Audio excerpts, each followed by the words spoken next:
Mani ang gibasa nako karon gitawag ni sa English og 8 Beatitudes.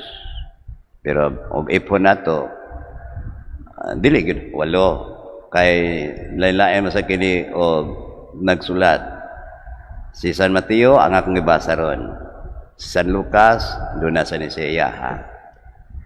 Pero parehas ra gayud ang unod nga diin naghisgot dinhi kabahin saging arian sa Dios ang pagkamalipayon, ang pagkabulahan.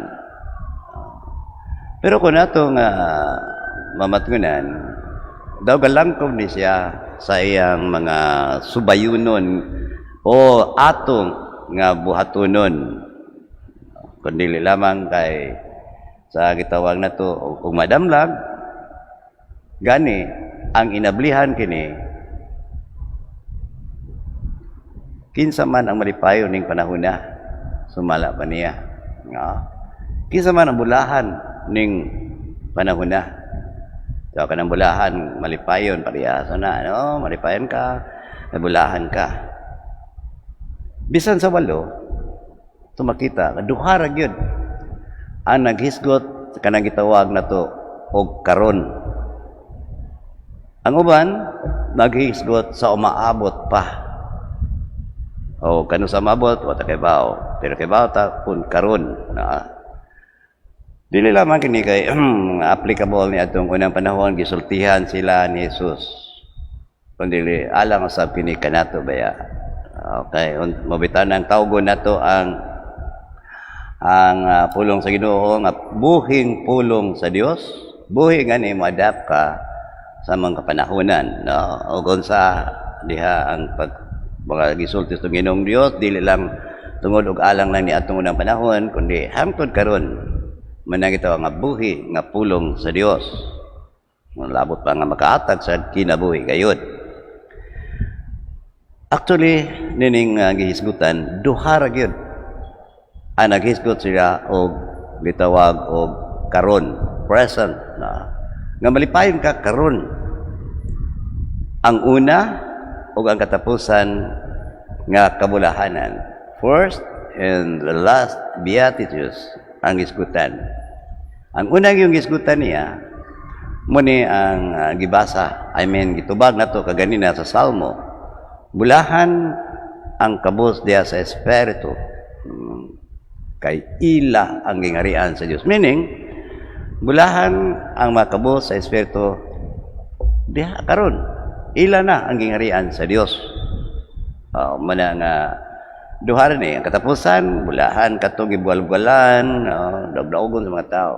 Ila ang gingarian sa Dios. Nga naman ka kini, no? Nga imong ta isgutan niya ang pagkakaroon man lang, no? Kanyang uban umaabot pa man. Panahon sa nato, nganong gitawag niya o kabot sa Espiritu. Nawagid siya mag-ingon, bulahan ka mo makabos. Kundi, kabos sa Espiritu. Tinuod, mag-ingon ta, kung bulahan ka mo makabos, malipayon ka mo makabos. Kasi natian na to, no? Kamong kitang mga kabos. Mas gamay rin yun ang atong problema kaysa mga dato. Mga dato, kahingawa. Kung saan ka na ko pagpatubo pa sa akong bahandi. Maragin na, no? Kunya, kung saan ka na ko nga maprotektar ang akong bahandi mismo. Di makawat, di mahak ang akong account, di lima or tulison ba? Wala yun. Na sa mga kabus. Kabus lang yun, no? Gani, makabaw ba yata nga daghang kwarta, daghang sa problema. Wala sa kwarta, sa problema. Dili ba? Okay, sa may malipayon, mas daghan yun. Kitang mga kabus. Kaya nga naman yung pasabot sa kabus sa Espiritu.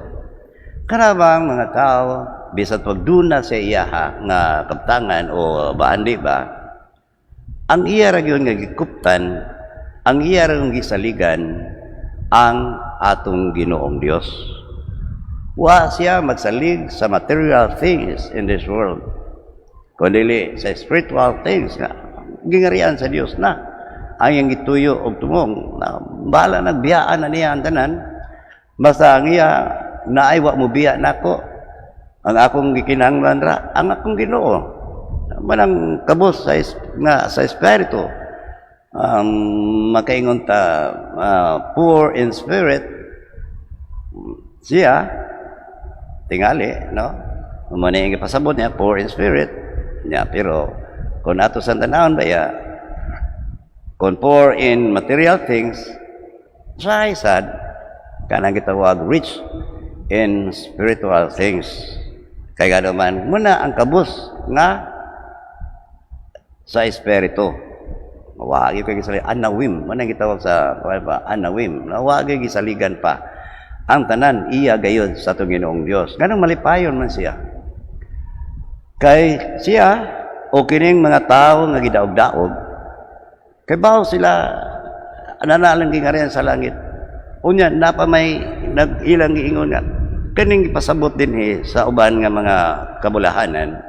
Nagpasabot na wa pa gyud moabot ang gingarian sa Dios ning kalibutan na. Wa pa gyud makumpleto, wa pa gyud mahuman. Here and now, wala pa. Muna malipayon sila kay they are living in that situation nga mahimo sila makausab sa katawhan. Makausab ni atong mga nagsubo. Kay mo na yung tuyo. Dili na unta magmasubo. Muna ilang tuyo nga tanan unta mapaubsano na patience to. Tanan maluluyo na. Ang uban unta nga nanaang kaputli sila kasing-kasing. Malipayon sila kay nagpuyo sila nga isip na asking harian sa langit and they can change. Makahimo sila pagbag-o, pag-usab ni adto mga gisgutan laing humano niya ng mga wa pagyud makakabot sa gingharian sa Dios. Muna ang isaligan nila ang Ginoong Dios. Muna anto sa mga tao ngayon nagsalig sila sa atong Ginoong Dios, bugal-bugalan, no? Atong nagsalig lang sa atong Ginoong Dios, daog-duagon, mga butang-butangan, ug bisan unsa pa, pero napasalig atong Ginoo, ila na ang gingharian sa Dios. Kamura ang naa sa gingharian sa Dios. Ang uban, wa pa gyud maabot, ang kinatibukan wa pa gyud maabot. Muna nga naa mo diha aron pag-usab sa makahimtang sa kalibutan.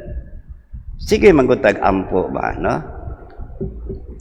Matuman imong pagbuot dinhi syuta mingon sa langit. Umabot ka na mo imong gingharian. Asam nang gingharian na? Dito sa gingharian sa langit ba? Well, diyan ay gingharian sa Dios, niya pod sa yuta. Kay niya man sa yuta, muna nga saligan nato ang Ginoong Dios nga mo'y naghatag sa tanan, kay kung wala siya, wa man kita mahimo, manang espiritu sa kabos. Kung wa kita mahimo, bahala na bugal-bugalan ta. Total dili man kita ang gibugal-bugalan, tungod lang kay naa kanato ang Ginoo. Daog-daogon ta, dili kita ang daog-daog na. Kung dili ang Ginoo nagpadala kanato, ang nag-uban kanato. So man sa muni ang malipayon na tinuod, no? Malipayon tinuta dito sa gingharian sa langit. Mamana ang gikuan baya kanang mga komunista kaniadto gisaway kita, no? Nga naman kamo God sama sila nagingon nga you are living nga ni anang gitawag a pie in the sky. Naay nagkamakaon dito sa langit, nakalimot lamo usahay ni apa sugdan nato dinhi sa gingharian sa langit. Dili na sila matuwa na sa Dios ha.